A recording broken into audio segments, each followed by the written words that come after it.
સૌરાષ્ટ્ર ગુજરાતની સૌથી મોટી એમ્સ હોસ્પિટલ એક જ છે. હવે ત્યાં ભરતીનો વિવાદ આવ્યો છે. પૂર્વ અધિકારીઓએ લાગતા ઓળખતાને ભરતી કર્યા છે. હવે તો સર્ટિફિકેટ પણ આવ્યા છે. તેના દીકરાને ડિસેબલ હોવા છતાં ફિટ કરીને વર્ગ 2ના ભરતી કરી છે. પોતાના પુત્રને CDS કટોચ પૂર્વ ડાયરેક્ટર એ વિગતો અમારા ધ્યાન ઉપર આવી છે અને એમાં તપાસ કરીને સંબંધિતોની સામે જરૂરી કાર્યવાહી કરવા માટે અમે ભલામણ કરવાના છીએ. રૂપાલા સાહેબ, એમ્સ જ્યારથી બની ત્યારથી વિવાદ, કારણ કે ત્યાં એક એવો પણ વિવાદ આવે છે, વડાપ્રધાનનું સંપૂર્ણ છે વોકલ ફોર લોકલ, પરંતુ ગુજરાતીઓને મૂકીને માત્ર હિન્દી ભાષીઓની ભરતી કરવામાં આવે છે. આ એની સીધો આર્થિક તાજેતરના MBBS ઇન્ટરવ્યુમાં લોકલની બદલે તમામને બાદ ભરતી કરી. ઇન્ટરવ્યુમાં માત્ર નામ જ પૂછવામાં આવે છે. હું એનો ખુદ સાક્ષી.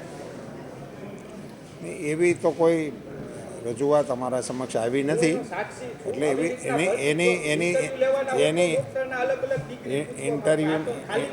ઇન્ટરવ્યૂની વિગતો અને એમાંથી અમે એના જે ઇન્ટરવ્યૂ આપનાર લોકો હશે એમને મળી અને આ વિષયની ચકાસણી કરીશું.